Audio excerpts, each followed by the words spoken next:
आरम्भं करोतु।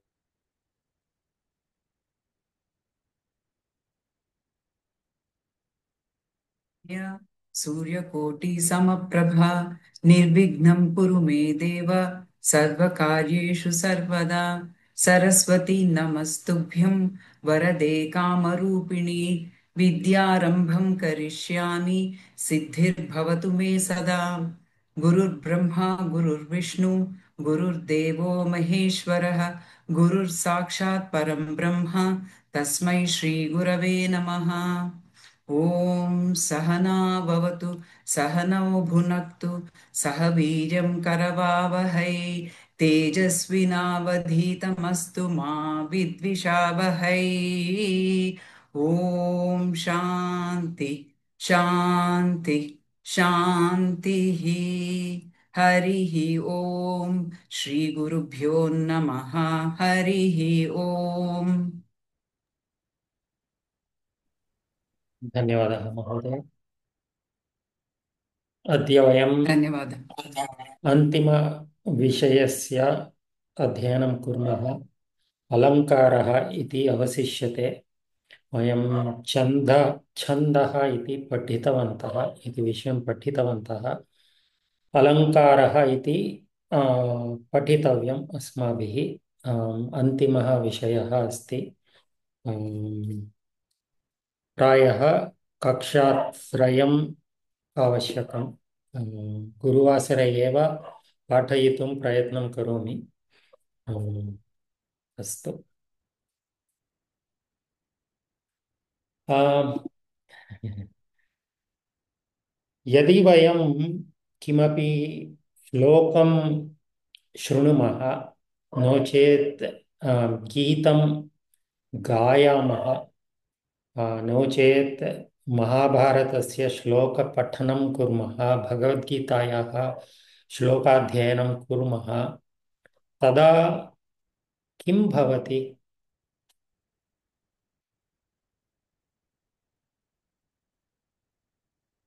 मनसः किं भवति? मनसि किं? सन्तोषं भवति। सन्तोषं भवति। आह्लादम्। आह्लादं। आह्लादम्। आह्लादं भवति। तस्य नाम एव चमत्कारः इति अस्ति। यत् आनन्दं वयं पठनेन, श्रवणेन, गानेन प्राप्नुमः, तस्य आनन्दस्य नाम चमत्कारः इत्युच्यते। परन्तु चमत्कारः अथवा आनन्दः कुतः आगच्छति? कुतः इत्युक्ते श्लोकमस्ति, पद्यमस्ति, गीतमस्ति, तस्य लक्षणं किं? कुतः आनन्दम् आगच्छति? के के लक्षणानि सन्ति यद्द्वारा वयम् आनन्दं प्राप्नुमः?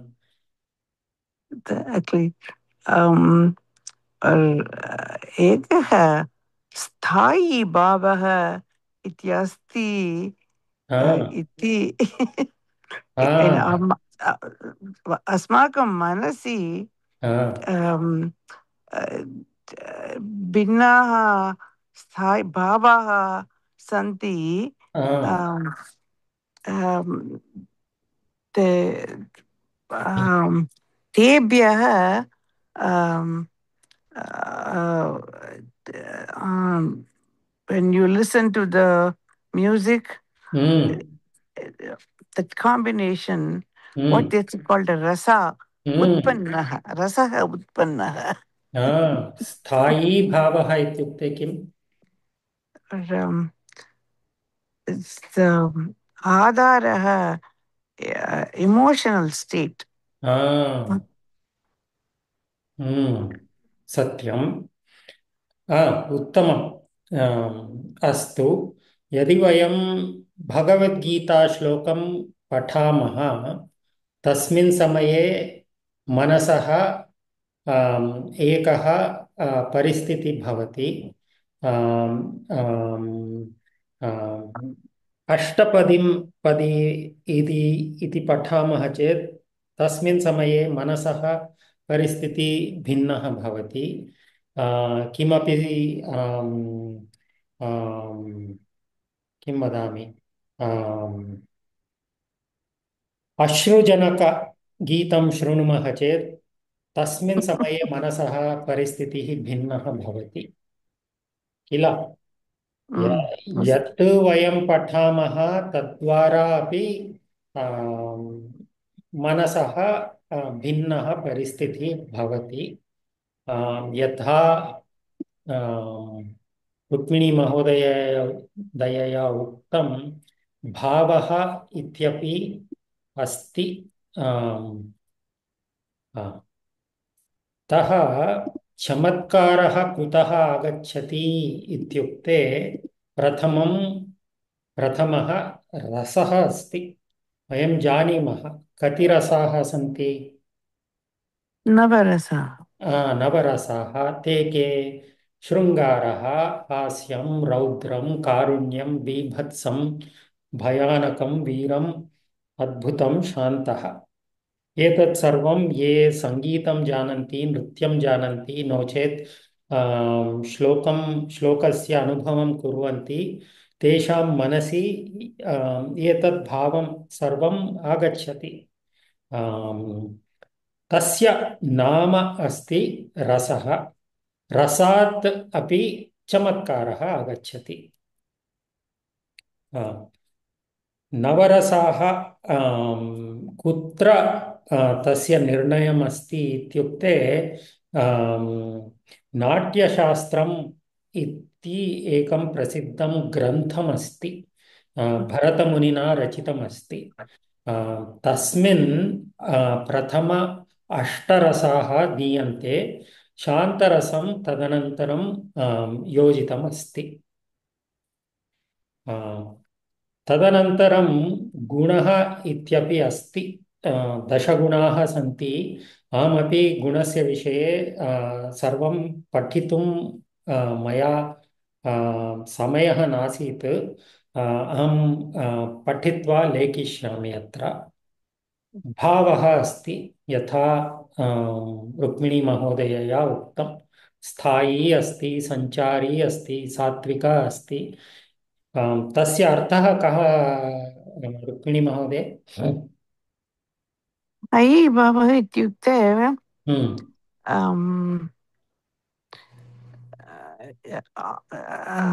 सर्वे जनाः तेषां मनसि गुड् मार्निङ्ग्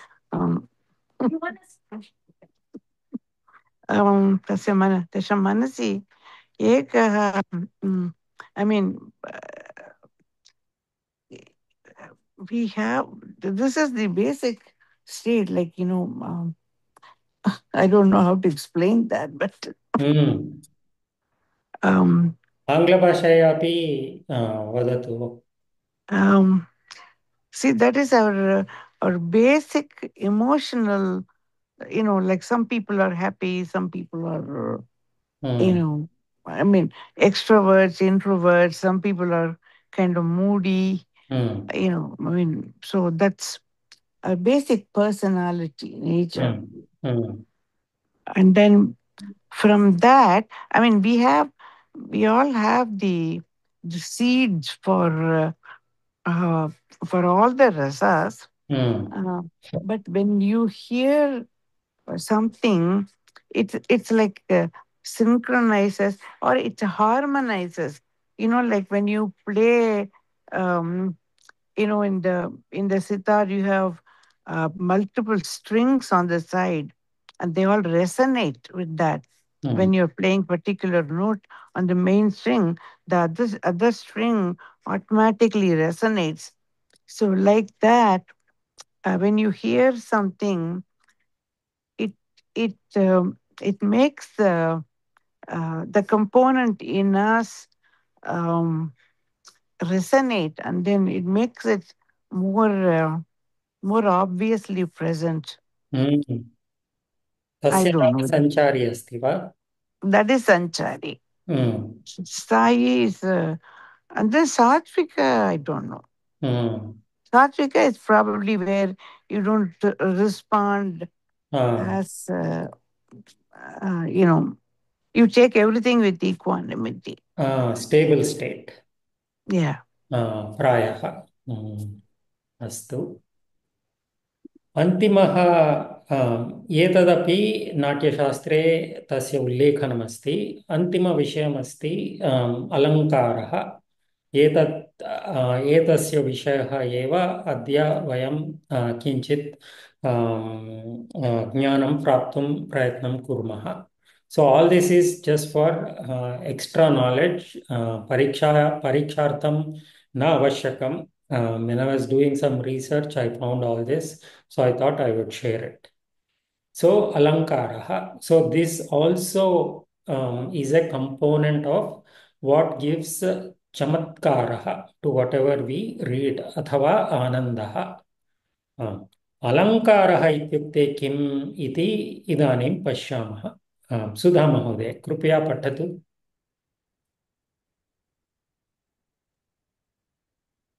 अलङ्कारः परिचयः। अलङ्क्रियते अनेन इति अलङ्कारः। अलङ्कारः काव्यस्य आभूषणम्। यत् अलङ्कारः काव्यस्य रुचिं वर्धयति। यथा आभूषणं शरीरस्य किं वदामि, अलङ्कारं भवति, एवमेव सौन्दर्यं द्विगुणं करोति। सौन्दर्यस्य द्विगुणीकृतं करोति। एवमेव अलङ्कारः इत्यपि श्लोकस्य वा पद्यस्य वा सौन्दर्यं वर्धयति अलङ्कारः। अवगतं किल? सुलभमेव।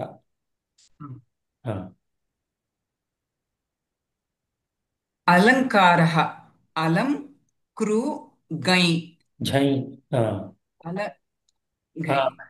अलङ्कारः द्विधा। शब्दालङ्कारः अर्थालङ्कारः। शब्दालङ्कारः द्विधा। अनुप्रासः यमकम्। यमकम्। अलङ्कारस्य द्विप्रभेदाः सन्ति। शब्दालङ्कारः, अर्थालङ्कारः। पुनः शब्दालङ्कारस्य प्रभेदः प्रभेदद्वयमस्ति, अनुप्रासः, यमकम्। अद्य वयं शब्दालङ्कारस्य विषये पश्यामः। अनुप्रासः इत्युक्ते किम् इदानीं पश्यामः। पठतु अग्रे। शब्दालङ्कारः अनुप्रासः। अनुप्रास व्यञ्जनानाम् आवृत्तिः रेपिटेशन् इति अनुप्रासः। अनु अधिकं प्र अधिकं अस् अधिकं गै। उदाहरण मुदाकरात्तमोदकं सदा विमुक्तिसाधकं कलाधरावतंसकं विलासिलोकरक्षकम् अनायकैकनायकं विनाशिते दैत्यकं नताशुभाशुनाशकं नमामि तं विनायकम्। आदिशङ्कराचार्यस्य गणेशपञ्चरत्नम्। भवती अपि सम्यक् गायति। उत्तमम्। धन्यवादः महोदय। अत्र किं भवति, किं पश्यामः श्लोके?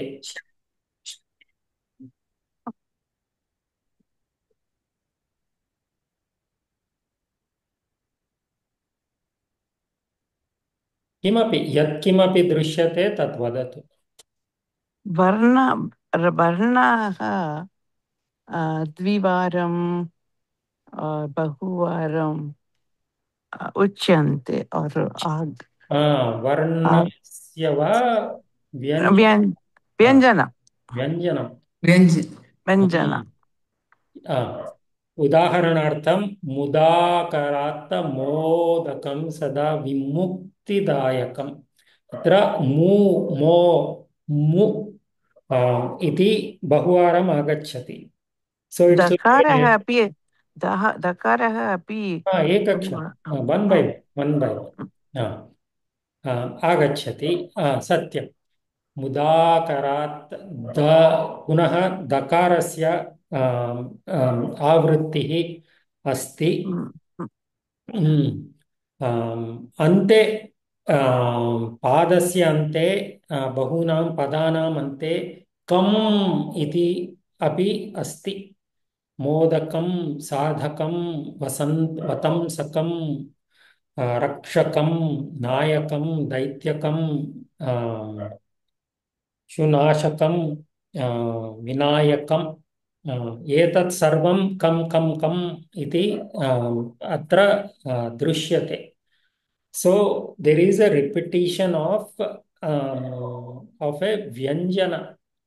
अग्रे पश्यामः केवलम् एकं व्यञ्जनमेव न, व्यञ्जनसमुदायः अपि तस्य आवृत्तिः अलङ्कारः एव. अत्र तु केवलम् एकमेव व्यञ्जनं दृश्यते, तस्य आवृत्तिः दृश्यते. व्यञ्जनसमुदायस्य अथवा संयुक्ताक्षरम् अपि बहुवारं यदि तस्य आवृत्तिः भवति तदपि अनुप्रासस्य शब्दालङ्कारस्य एकः प्रभेदः अस्ति. एकमन्यं विषयम् अस्ति. साधारणतया एवं आनन्ददायकश्लोकं यदि वयं पश्यामः प्रायः तस्य रचनम् आदिशङ्कराचार्येण क्रियते. If you look at many shlokas, he plays on words. There is a lot of rhyme. It's fun to read his shlokas. किल एतत् श्रुत्वा एव मनसि आनन्दम् आगच्छति किल. भाषायां ज्ञानं विना अपि आनन्दम् आगच्छति. बालकाः अपि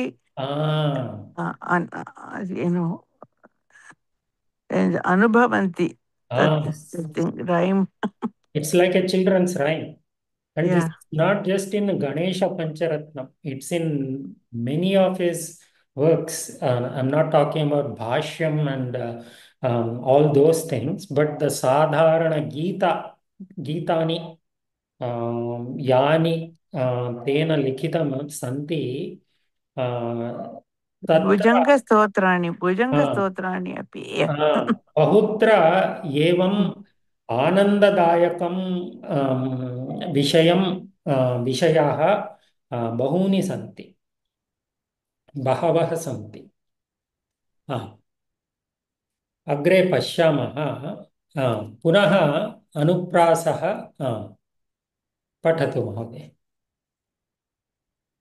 अनुप्रासः द्विधा, छेकानुप्रासः वृत्त्यनुप्रासः. प्रथमं वयं किं दृष्टवन्तः अलङ्कारस्य प्रभेदः. शब्दालङ्कारः अर्थालङ्कारः. पुनः शब्दालङ्कारस्य अनुप्रासः यमकम् इति प्रभेदाः. पुनः अनुप्रासस्य छेकानुप्रासः वृत्त्यनुप्रासः. प्रथमं एतत् अन्तिमं किमपि I can't see that. मुख्यतया अन्यप्रभेदाः अपि सन्ति. अत्र अनुप्रासस्य केवलं प्रभेदद्वयमेव न, छेकानुप्रासः वृत्त्यानुप्रासः स्तः एव, परन्तु अन्ये प्रभेदाः अपि सन्ति. परन्तु साधारणतया छेकानुप्रासः वृत्त्यनुप्रासस्य प्रसङ्गः एव आगच्छति. अस्माकं पाठ्यक्रमे अपि एतत् विषयद्वयमेव अस्ति. छेकानुप्रास्य नाम किं? रोहिणी महोदय भवती पठतु कृपया. नमस्ते महोदय। नमस्ते। शब्दालङ्कारः अनुप्रासः चेकानुप्रासः चेकानुप्रासः चेको व्यञ्जनसङ्घस्य सकृत् साम्यमनेकदा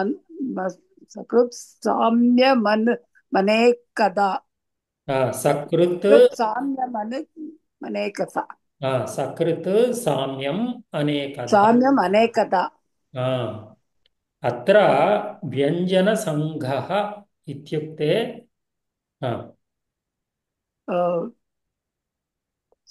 संयुक्ताक्षरं समूहः संयुक्ताक्षराणां समूहः संयुक्ताक्षराणां समूहः सकृत् इत्युक्ते सकृत् एकवारम् अतः तस्य अर्थः कः? छेकः इत्युक्ते व्यञ्जनसमुदायस्य एकवारम् आवृत्तिः भवति. So it appears twice. It appears once and then it repeats one more time. That's all. अत्र यदि वयं कम् इति व्यञ्जनसमुदायं पश्यामः चेत् कम् कम् कम् कम् इति बहुवारम् आगच्छति. अतः छेकानुप्रासः न. So if the Vyanjana Samuhaha appears more than once, then it is Vrityanuprasa. It's not Chekanuprasa. For a Chekanuprasa, whatever the Vyanjana, the Samyuktakshara is there, it has to appear only twice. So there is one repetition of that Vyanjana Samudaya. Avagatam? Mहोदय. Mahodaya, sorry, Mahodaya. It's appearing come pade ekavaram it is coming twice. Satyam. So don't we take it that way, Mahodaya? या मम अपि एतत् विषयं मम ज्ञानं न्यूनमेव. As far as I know, they take it in the shloka, not just per pada. If it is incorrect, let me know. I don't know. So my understanding is if it appears more than once in the shloka, then it is considered as multiple repetitions. Atah Vrutyanuprasaha. I don't think they take it pada by pada, but I could be. Oh, do you want to get up and sit on the chair? No? Okay. It's breakfast. Last. Magadya, but is there any restriction how many padas there have to be in a sloka? 4 padas, right? That's what Ram Narayan taught us. Okay. So within that, only once repeated that.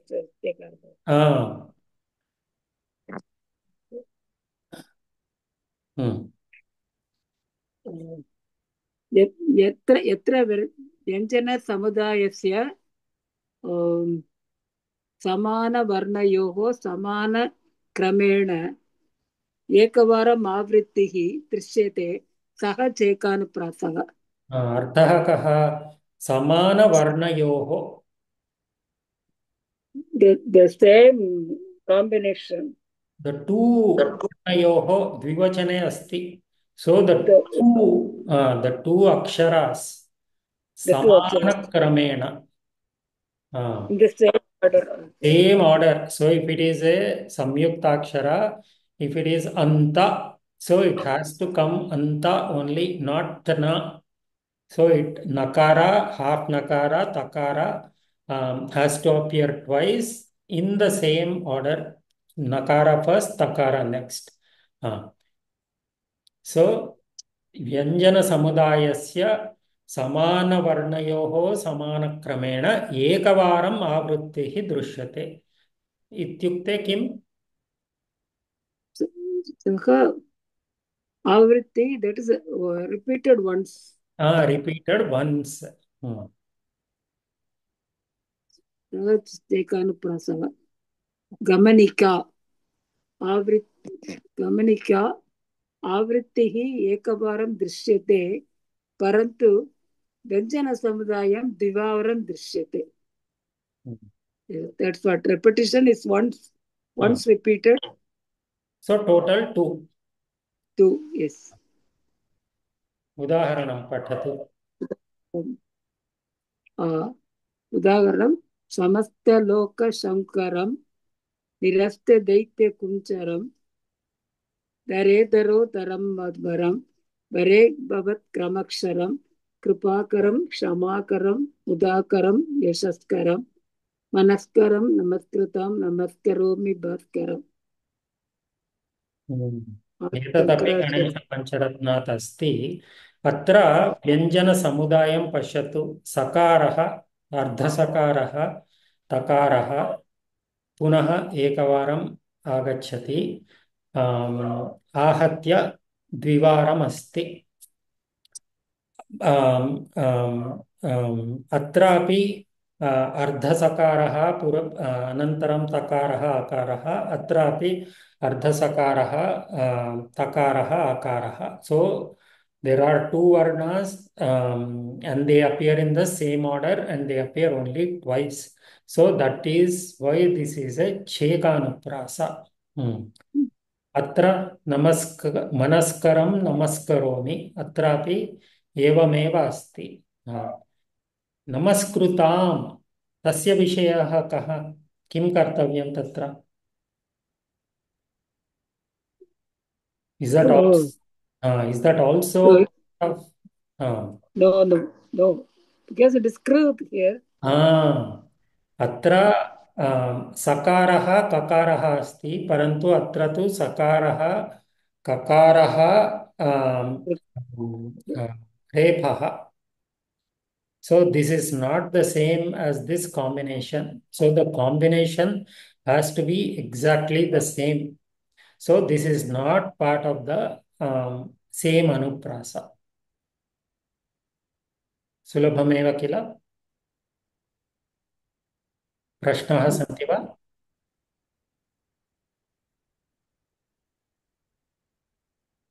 अस्ति. तदनन्तरं वृत्त्यनुप्रासः इत्यस्य विषये पठामः. न जानामि. प्रशान्त महोदय आगच्छति. प्रशान्त महोदय पठतु कृपया.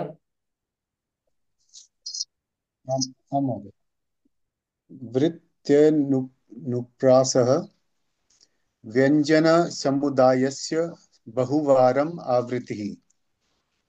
एकस्य व्यञ्जनस्य बहुवारम् आवृत्तिः. अत्र नियमद्वयमस्ति. छेकानुप्रासे व्यञ्जनसमुदायम् इति वयं दृष्टवन्तः.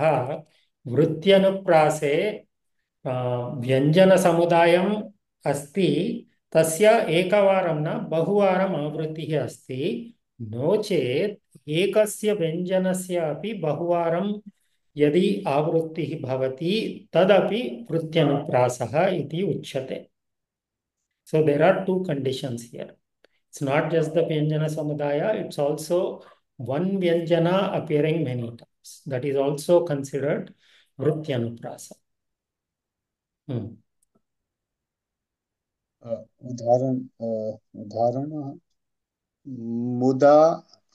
मुदाकरात्मोदकं सदा विमुक्तिसाधकं कलाधरावतंसकं विलासिलोकरक्षकम् अनायकैकनायकं विनाशिते भदेत्कं नताशुभाशुनाक्षकं नमामि तं विनायकम्। अत्र कं कं कम् इति बहुवारम् आगच्छति। पुनः अत्र पश्यन्तु, शु शु अस्ति, तदपि द्विवारम् अस्ति।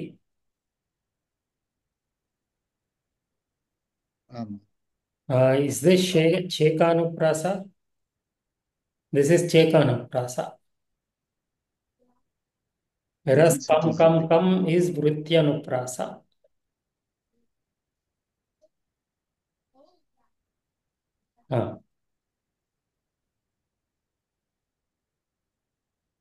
द्वितीय उदाहरणं पठतु। द्वितीय उदाहरणं नितान्त कान्त दन्त कान्ति मन्त कान्त कात्मजम् अचिन्त्य रूपमन्त हीनमन्त राय कृन्तनम् हृदन्तरे निरन्तरं वसन्तमेव योगिनां तमेकदन्तमेव तं विचिन्तयामि सन्ततम्। सुधा महोदय, कृपया गायतु एतत्।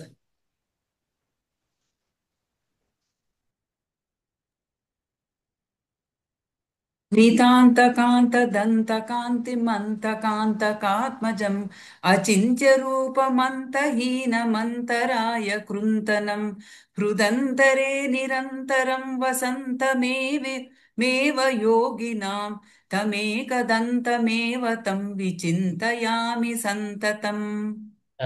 धन्यवादः, उत्तममस्ति। धन्यवादः, धन्यवादः। अत्र पश्यन्तु, अन्त अन्त अन्त अन्त अन्त अन्त इति बहुवारम् आगच्छति। एवमेव का दीर्घककारः का का का इति बहुवारम् आगच्छति। अतः वृत्त्यनुप्रासः। अवगतम्? सुलभमेव किल? अग्रे अभ्यासं कुर्मः।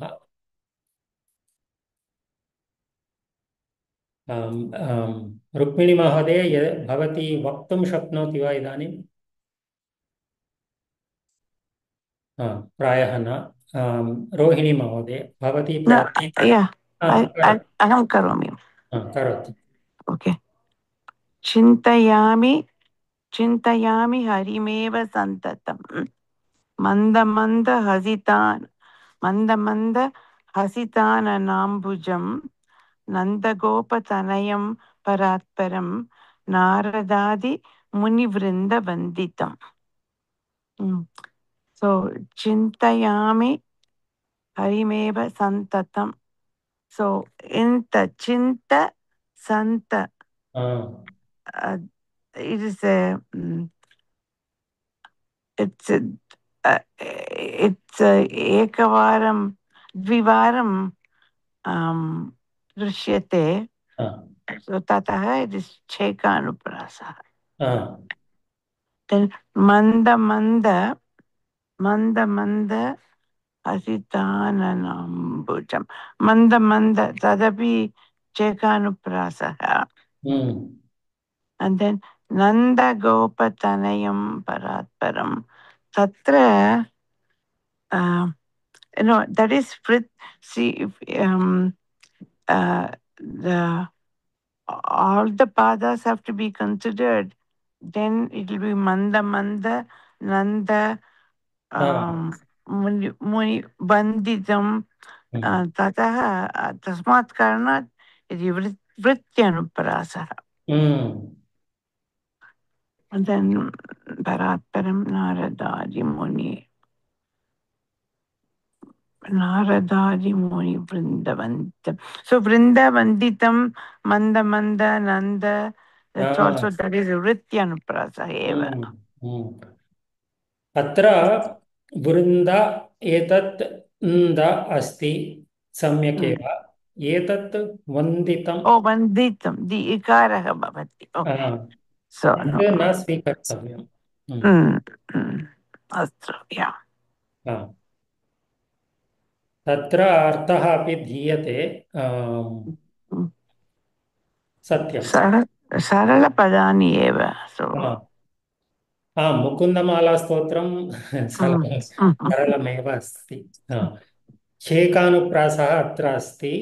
मया अत्रापि लेखितव्यं.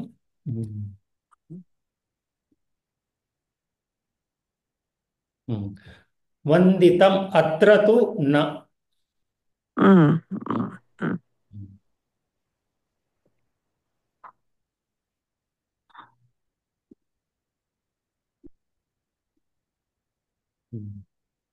अस्तु, अग्रे द्वितीयः श्लोकः. रोहिणी महोदय, भवती करोतु कृपया.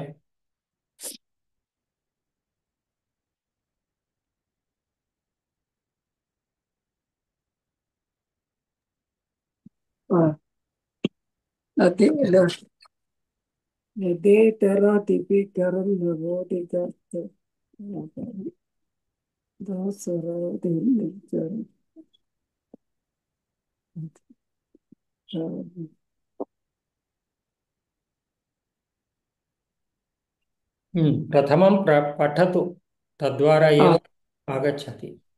ओके. नदेतरातिभीकरं नवोदितार्कभास्करं नमस्सुरातिनिर्जरं नदातिकापदुर्जरं सुरेश्वरं निधीश्वरं गजेश्वरं गणेश्वरं महेश्वरं तमाश्रये परात्परं निरन्तरम्.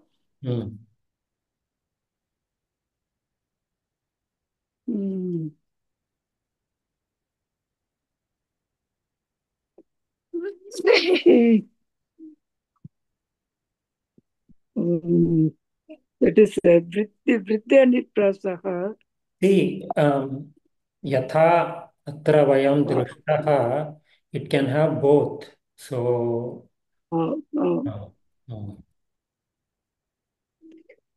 Vriddhaniprasah सर्वे रम रम रम गच्छति. रम रम रम अस्ति. अन्यत्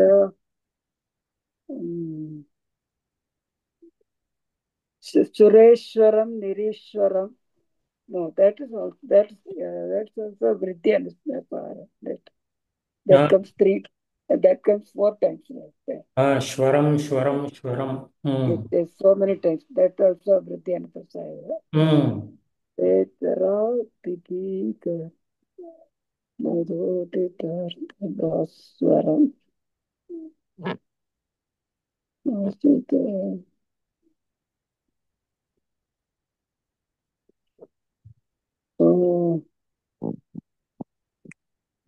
सत्यं. रम रम रम, श्वरम श्वरम श्वरम.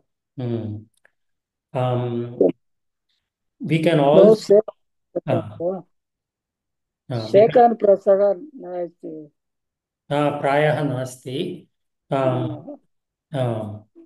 We can also, if we just take the nakara, na, we can also consider that as part of the anuprasa. अहं लेखिष्यामि अनन्तरं. तदपि वृत्त्यानुप्रासः. आमामाम्. अनन्तरं किमर्थम् इदानीमेव लेखिष्यामि, लिखामि.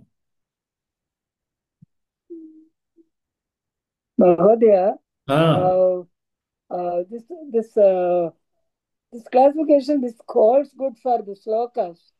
So if it is a longer one, so what do you do?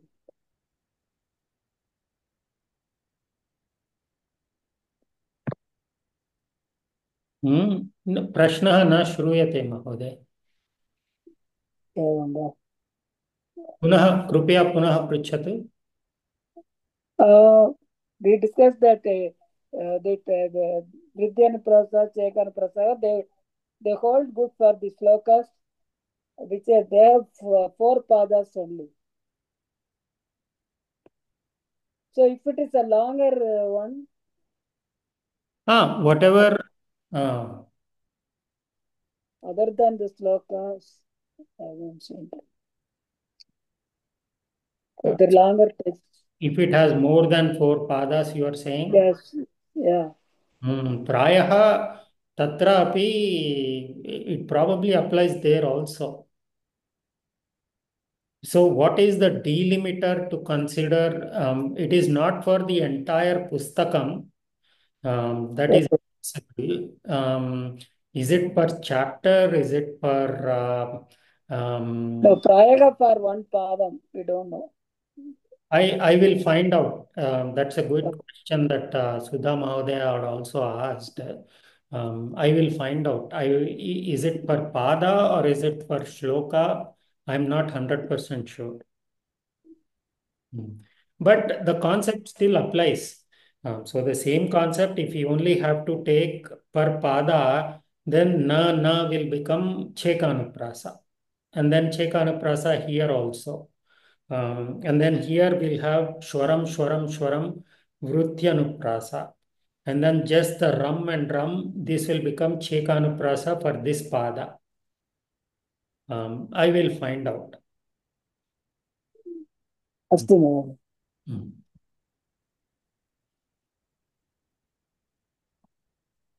Mahodaya. Sudha Mahodaya. Mahodaya, एकः प्रश्नः.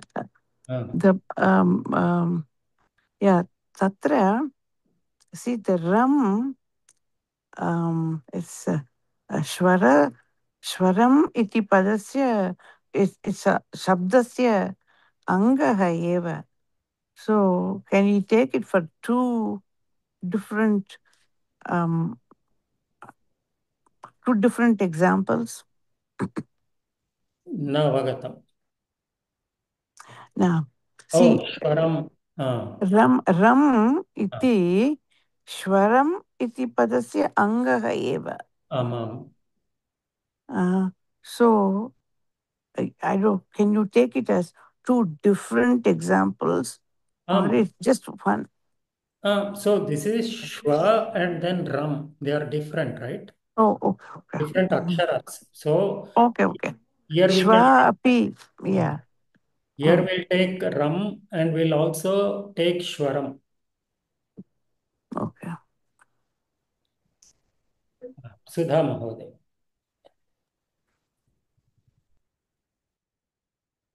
सा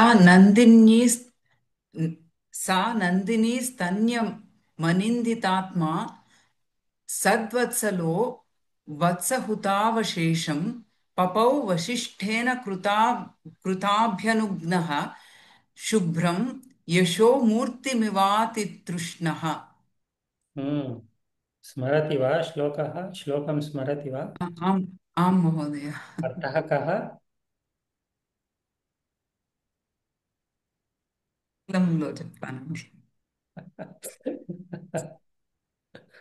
know the meaning, Mahodaya. अर्थं वदतु. किम् अस्ति? सः is दिलीपः.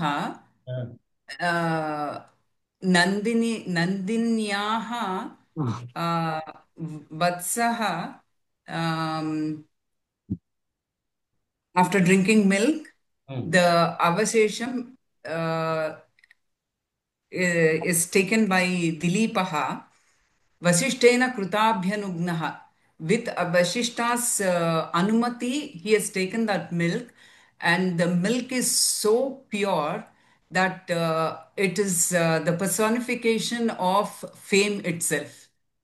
परन्तु केवलं नन्दिन्याः वत्सः पाननन्तरमेव न वत्सहुतावशेषं वत्सेन पानानन्तरं हुते यत् यज्ञार्थमपि एकभागं गच्छति तस्य अवशेषमेव सः पिबति. So it's not just vatsa. Vatsa drink. अनिन्दितात्मा सद्वत्सलः विशेषणानि अस्ति दिलीपस्य. सत्यम्. एतद्वयं तस्य वयम् अन्वयरचनां कृतवन्तः. अन्वयरचनानन्तरं यथा वयं सोपानि दृष्टवन्तः किल, अन्वयक्रमः अस्ति, तात्पर्यमस्ति, तदनन्तरं छन्दः कः, अलङ्काराः के इत्यपि लेखितव्यम्. So in the exam, after we do the normal steps that we have learned so far for Anvaya Rachana, we also have to include what chanda this belongs to, and also what are the different alankaras in this particular shloka. So since we have already done the Anvaya Rachana, let's focus on the chandaha and alankara. अलङ्कारं Ndi, Nandini, Ndi, again Anindi, Ndi. So Dvivaram asti, then it becomes it's Chekanuprasaha. Chekanuprasaha. Ndi, Ndi. Then Sadvatsalo Vatsahutavashesham Papau Vashishthena Prutabhyanubnaha Shubhram Yishomuttamivaditushnaha.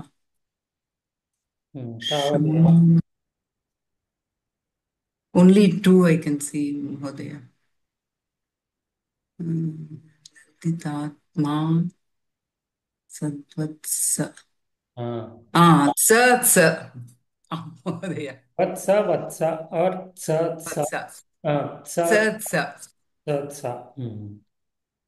Satyam. Vatsa na tsa, क्षम्यताम्. Tsa.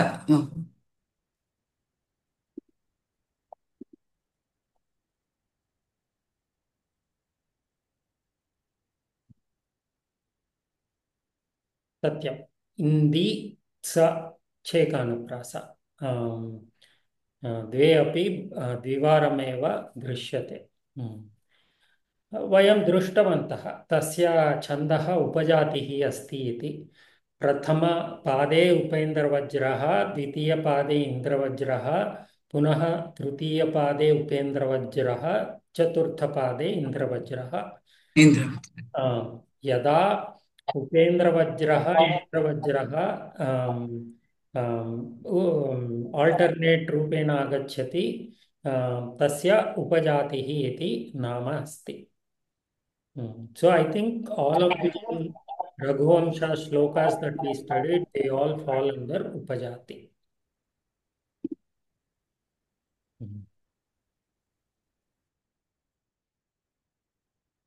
एकमन्यमपि पश्यामः, रोहिणी महोदय.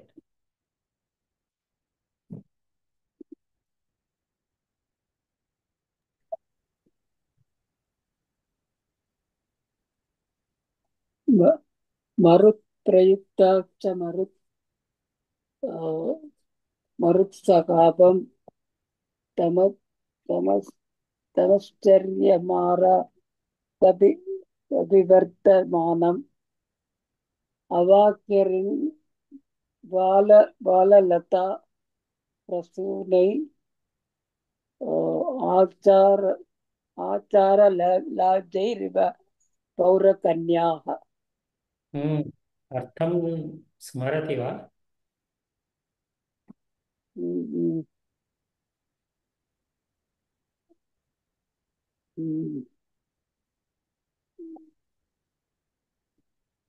किञ्चित्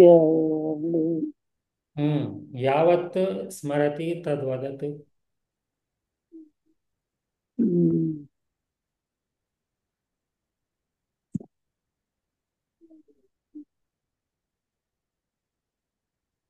पौरकन्याः, this should give you a clue. पौरकन्या,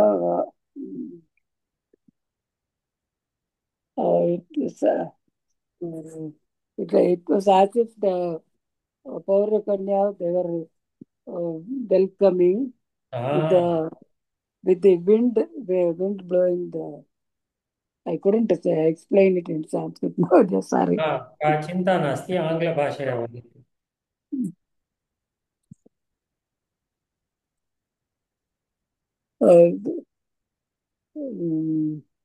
As if the flowers were welcoming, the flowers falling in the wind, they were welcoming Dileepa. I forgot. सत्यं सत्यं. सुधा महोदय भवती स्मरति वा अर्थः? आं महोदय, आं महोदय. वदतु. मरुत् प्रयुक्ताः वायुप्रेरिताः मरुत् सखाभं. मरुत् is wind, Marut Sakha is Agni. Sakhabham, like Agni, he was glowing, the Dilipaha. Tam Archamarat, to what? Revere him. Abhivartamanam, he was present there.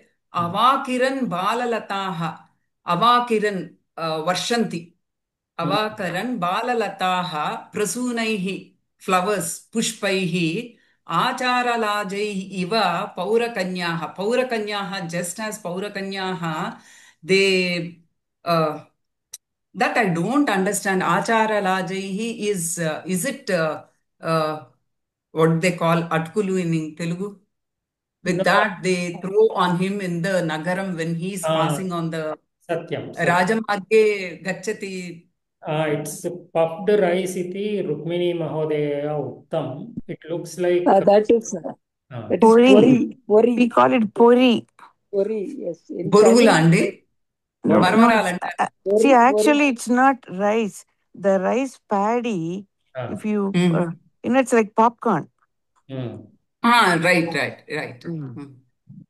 So what is it? Yeah. So if you take the whole rice paddy and heat it, it puffs up, and then it looks like flowers. Is it edible? Oh yeah, of course it is edible. The husk falls off. Then you can use moram, to shurpa to remove the husk, and then it's edible. It's just like popcorn. And it's used in all our pujas, everything. No. See, when you puff the rice, it comes out smooth. But when you when you heat the whole paddy, it puffs up like flowers. So that is, I think that's what it is. But both are called laja, I think. Sudha Mahoday, kim uktavati bhavati? In Telugu, they call it Burugulu or Marmaralu. I think maybe that is what is Acharalaje. No, Marmaralu is not paddy, right? It's rice. I don't know how Marmaralu are made, Mahodaya. It's rice, as far as I know. Okay. Then I'm mistaken. But I have not seen what Ruku Mahodaya just said. I have not seen it. Yeah, it's very popular in Tamil Nadu, like during... what is the shape? Is it long? It looks like flowers. It looks very much like popcorn, Mahodaya. I mean, very similar to popcorn. So round, it's like kind of round. Yeah, it looks like, flower petals. So roundish. It's kind of rough, but it's like flowers are puffing up. It looks like floral petals. Like with the central depression, and then on the other side you will have the puffed, portion. Then it's not marmaral. No, it's not marmaralu. It's not what you use for the, chart and all that. No. Yeah. It's not. It's different. That really looks like flowers. Okay. It's a slightly smaller version of popcorn. Popcorn is a bit irregular. Yeah, we use it to make a sweet, during Kartiga Masam. I will send some pictures if I can find them. Yeah, वदतु. Can I have the Tamil word for it? It's called Nel Puri. Nelpuri. It's a paddy. It's called Nel Puri. Yes, you can Google it. Nel Puri. Puri. Nel Puri or Aval Puri. Nel Puri is, I think, right, correct. No, word. Avalpuri is what we use here for Kartige. Yeah. Nel Puri. अस्तु उत्तमं रोहिणी महोदय इदानीम् अनुप्रातः कः इति वदतु. We Back to finished the culinary part of the education. Exactly. Unless you actually share the item for eating, is the point. Yeah. And it tastes very good, Mahodaya. You have to share it. Can't keep saying without sharing. Just like blind describing an elephant. Exactly.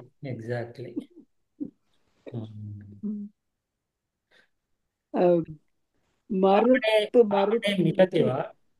गृहे कर्तव्यं वा? गृहे कर्तव्यं. You can buy it? For the, during the festival times we get it. Okay. I don't think I have seen it here. It's available everywhere, Mahodaya. You would have seen. If you see it, you will recognize it. Oh, astu. It is available in all the Indian stores in US itself. Oh, then it should be available here. Yes, very much. You would have seen. Then Atukule nandi. No, Atukulu is poha. That is different, right? Okay. So is it poha, Sudam? Poha, not poha. No. The one available It's not there. poha. Okay, It is, let's see the picture and we'll. Poha is available. Yeah, vadatu. Marut iti divaram gachati. Chekanupasah. Rut, tatra rut. Marut also. Marut. Marut, yes. And then what else?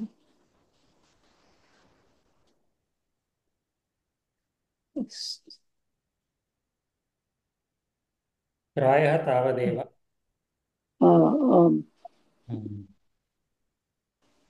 Satyam. So in the pariksha, write this. We'll also study next class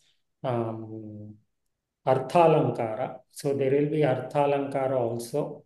So this is a good example of Arthalankara. So the Upamanam asti atra. Yatha Paurakanyāha आचारलाजैः प्रसूनैः आचारलाजैः तस्य आह्वानं कुर्वन्ति तादृशं मरुत्प्रयुक्ताः पुष्पाणि अपि दिलीपम् आह्वयन्ति. So there is a comparison being made. So that is also one type of alankara. So that is arthalankara, which we'll see in the next class. So we have to write both the shabdalankara and the arthalankara in the pariksha. Mahodaya, see, ara, the, and then araja, the ra, dvivaram, drishyate. Yeah, then prasunaihi araja. Araja. Prasunai raja. Yeah. Satyam.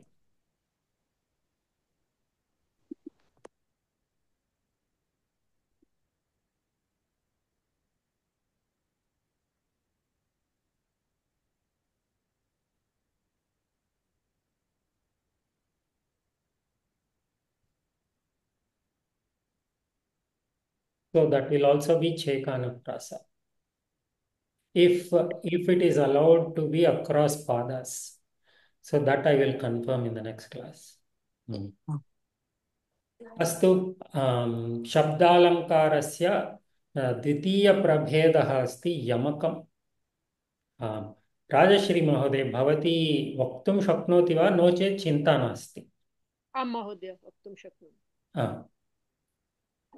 यमकालङ्कार शब्दालङ्कारः यमकं, यमकालङ्कारः यत्र शब्दाः श्रोतुं सदृशाः किन्तु अर्थः भिन्नः तत्र यमकालङ्कारः। शब्दाः, आं महोदय, शब्दाः सदृशाः परन्तु अर्थः भिन्नः। श्रवणे सदृशाः, they are same, similar sounding but different meaning. उदाहरणं शारदा शारदाम्भोज वदना वदनाम्बुजे, सर्वदा सर्वदास्माकं सन्निधिं सन्निधिं क्रियात्। प्रसिद्धं श्लोकमेव।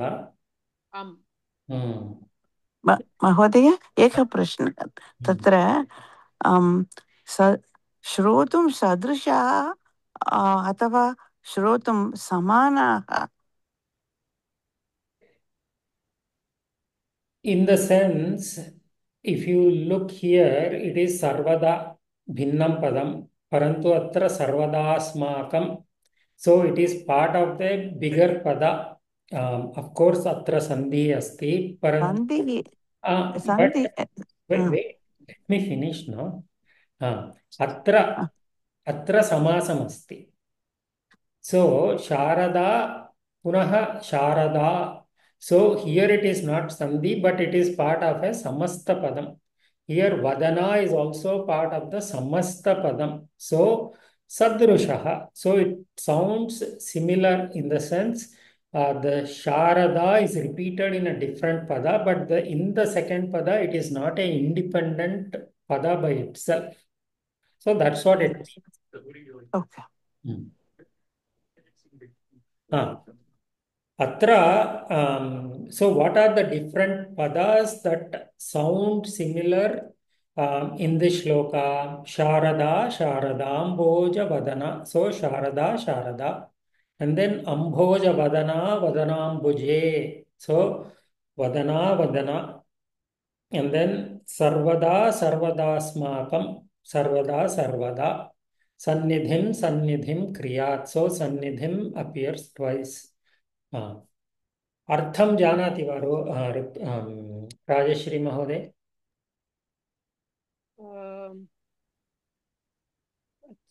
प्रयत्नं करोमि महोदय।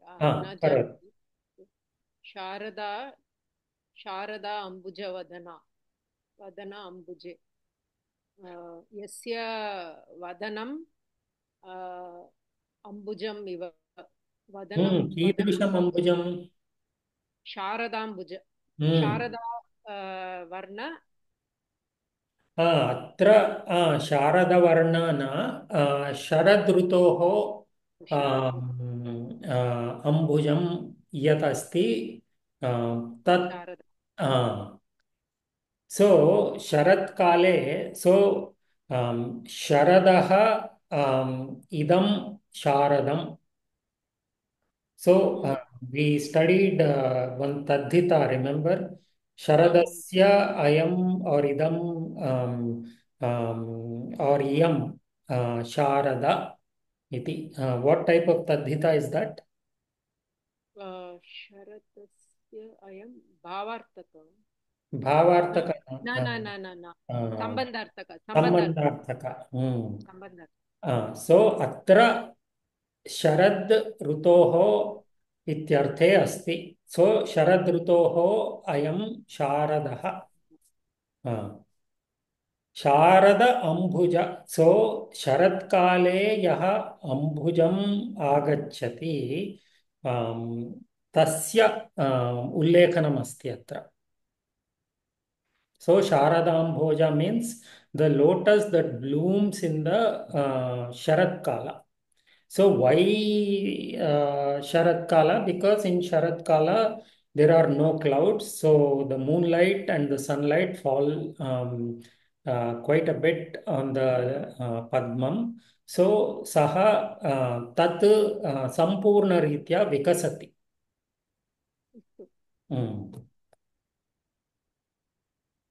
शारदां भोजवदना अत्र वदना इत्युक्ते तस्य मुखं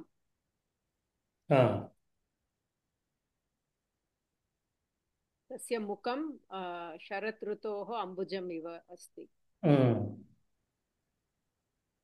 सम्यक् वा सम्यक् एव वदनाम्बुजे पुनः अम्बुजा अस्ति अत्र वदन अम्बुजे शारदा साहाय्यं किञ्चित् साहाय्यं करोमि सर्वदा अस्माकं वदनाम्बुजे सन्निधिं क्रियात् एकः अर्थः वदनाम्बुजे अत्र अम्बुजा इत्युक्ते अस्माकं वदन अम्बुजे प्रथमम् अम्बुजा इत्युक्ते पद्ममेव वदनाम्बुजे सो यत् पद्मं मुखस्य मुखे अस्ति सो जिह्वा हे शारदा हे सरस्वती अस्माकं जिह्वे सन्निधिं क्रियात् so that is one meaning पुनः सर्वदा इत्युक्ते सर्वदा इत्युक्ते सर्वकाले सर्वकालं पुनः सर्वदा अस्माकं अत्र सर्वदा इत्युक्ते सर्वकालम् अत्र सर्वदा इत्युक्ते सर्वं ददाति इति सर्वदा अत्र शारदा इत्यस्य विशेषणमस्ति हे सर्वदा शारदा अस्माकं वदनाम्बुजे सर्वदा सन्निधिं क्रियात् अथवा हे शारदा शारदाम्भोजवदना सर्वदा शारदा अस्माकं वदनाम्बुजे सन्निधिं क्रियात् what is the other meaning so this is the sarvada sarvakalam so visheshanam for sharada and nana kshamyatam sarvada atra sarvam dadati iti sarvada and then atra sarvada ityukte sarvakalam सन्निधिं अस्माकं वदनाम्बुजे सन्निधिं कुरु इत्युक्ते वासं कुरु एकः अर्थः वासं कुरु द्वितीय अर्थः सन्निधि सत् निधिः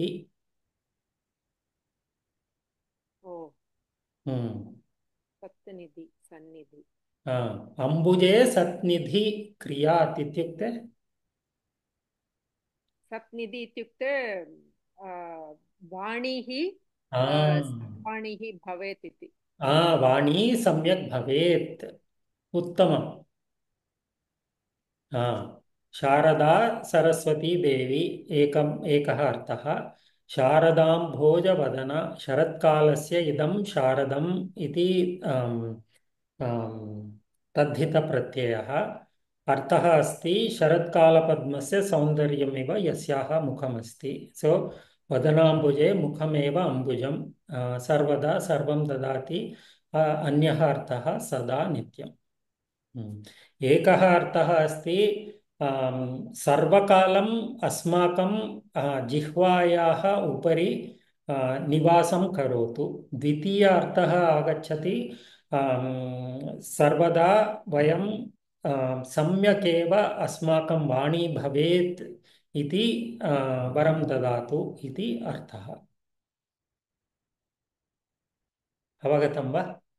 अस्तु महोदय। बहु सुन्दरश्लोकमस्ति किल? आं महोदय।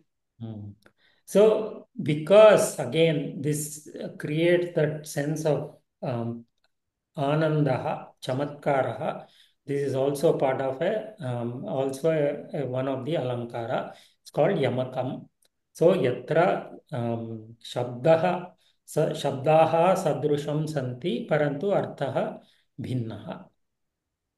Mahodaya, Mahodaya. Vadatu. The Pratama Amboja Tatra Mahaprana, and then the Dvitiya Ambuje, the Bakara, it's Alpa Prana. Is this both are correct? Pashyamaha.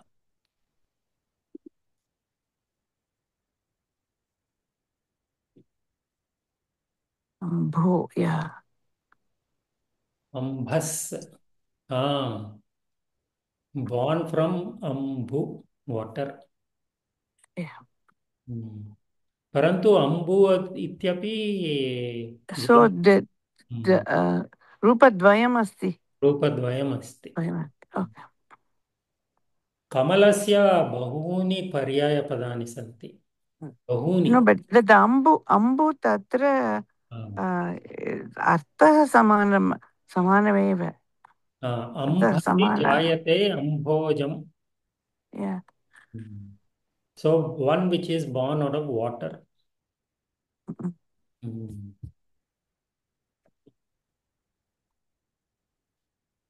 अस्तु. अग्रे अन्तिमं श्लोकमस्ति, बहु प्रसिद्धं श्लोकम्.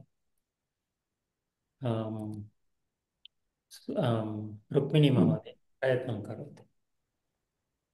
अगजानन पद्मार्कं गजाननं महर्निशम् अनेकदं तं भक्तानाम् एकदन्तम् उपास्महे. So अगजानन पद्मार्कं तत्र अग इत्युक्ते पर्वतः. प्रथमं क्षम्यतां, प्रथमं यमकं कुत्र अस्ति तत् वदतु. ओके. गजाननम् actually द्विवारं भवति. अनेकदम् अनेकदं तं and then ekdantam. The danta part, ekadanta part dvivaram bhavati. Gajanan दन्तं. Actually ekdantam api tatra bhavati.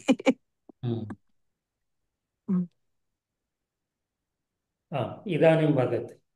So is that yamakam even if the pada comes twice dvivarameva tadapi yamakameva. यदि द्विवारं वा बहुवारं वा इति किमपि नियमः नास्ति. केवलं श्रवणे सदृशं भवेत्, अर्थः भिन्नः भवेत् इति अस्ति. ओके. अस्तु अस्तु. सो अर्थः भिन्नः. अग इत्युक्ते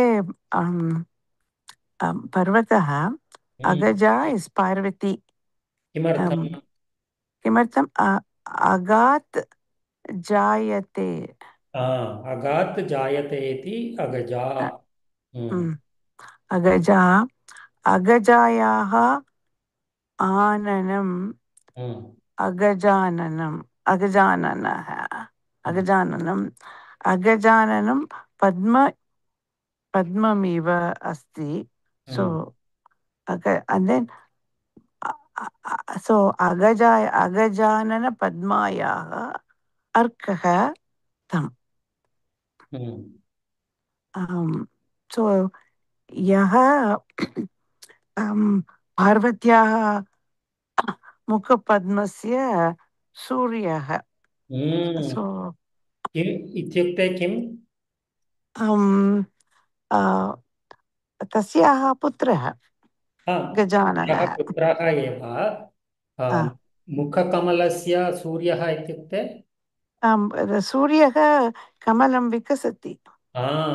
अतः गणेशं दृष्ट्वा पार्वत्याः मुखमपि विकसति। And then, बहु सुन्दरमस्ति, बहु सुन्दरं पदम्। Ready for breakfast? You want something to drink? No? Gajananam, of course, Gajasya Ananam, Iva Ananam. And then अत्र तु गणेशः इति अर्थः। गणेशः। अहर्निशम् आहः अपि च निशा अपि च डे एंड नाइट। कीदृशः समासः तत्र? अहर्निशं समाहारद्वन्द्वम्। And then anekadam is anekadam tam. So anekah अनेक ददाति इति अनेकदः तम् अनेकं ददाति इति अनेकं ददाति तम्। and then tam of course तत् शब्दः भक्तानाम् एकदन्तं गजाननः एकदन्तः एव। तत्र समासः कः? एकः दन्तः यस्य सः तं बहुव्रीहि। उत्तमं, तावदेव उत्तमम्। अगजा इत्युक्ते अगात् जायते इति, अथवा पार्वती अगजानन पार्वत्याः अगजाननं पार्वत्याः मुखम् अगजाननपद्मार्कं पार्वत्याः मुखकमलस्य सूर्यः यथा रुक्मिणीमहोदयया उक्तं यथा सूर्यः कमलं विकसति तथा एव गणेशः अपि पार्वत्याः मुखकमलं विकसति, अथवा तं दृष्ट्वा पार्वत्याः मुखं विकसति। अत्र द्वितीयगजाननम् इत्यस्य गजाननम् इव आननं यस्य सः तं कीदृशः समासः अत्र?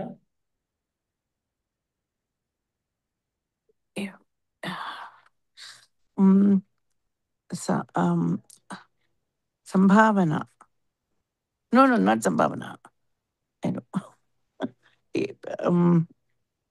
उपमान पूर्वपद। पूर्वपद। सुधा महोदय सत्यं वा, सम्यक् वा? आं महोदय, उपमानपूर्वपद बहुव्रीहि। अस्तु। अनेकदः अनेकं ददाति इति अनेकदः। अत्र समासः कः?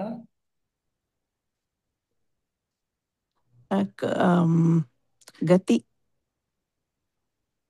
गति कुम्भकारः तत्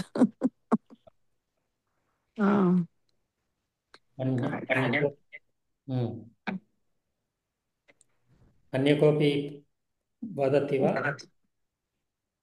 आं महोदय। कीदृशः समासः?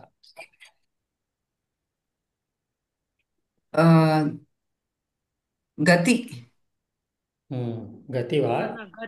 गति नास्ति। उपपद। उपपद। उपपद। उपपद। उपपद। गति is that अशुक्लं शुक्लं करोति, that is गति। उपपदसमासः सत्यम्। अत्रापि अगात् जायते इति अगजा उपपद। अनेकदं तं भक्तानाम् एकदन्तम् एकः दन्तः यस्य सः तं षष्ट्यर्थ समानाधिकरण बहुव्रीहिः। अवगतं किल श्लोकस्य अर्थं? सुलभमेव किल एतत् विषयम्? This is all at our level. This is all there is to know about Shabdalankara, and then we'll start looking at Arthalankara that has 3 or 4 prabhedas that we have to study. तावदेव. प्रश्नाः सन्देहाः सन्ति चेत् पृच्छन्तु. महोदय, आभूषणम् इति one of the slides, it was a padam. Abhushanam, I'm trying to remember. One of the previous slides, Mahodaya. Bring it across here. You're good? अलङ्क्रियते इति अलङ्कारः. Abhushanam. अलङ्कार नाम तत्र आभूषणम् इति कः समासः तत्र? समासः भवेत् वा? I think so. No, it's not like, I don't know. Abhushanam, bhushanam. Samasa nasti va? No. Okay.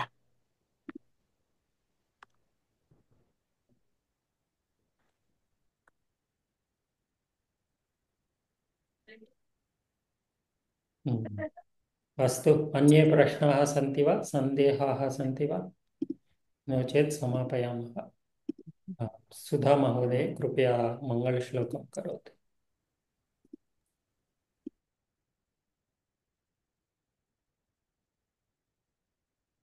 ॐ पूर्णमदः पूर्णमिदं पूर्णात् पूर्णमुदच्यते पूर्णस्य पूर्णमादाय पूर्णमेवावशिष्यते.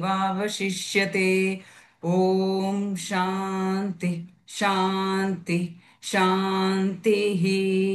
हरिः ॐ श्रीगुरुभ्यो नमः. हरिः ॐ. धन्यवादः. धन्यवादः.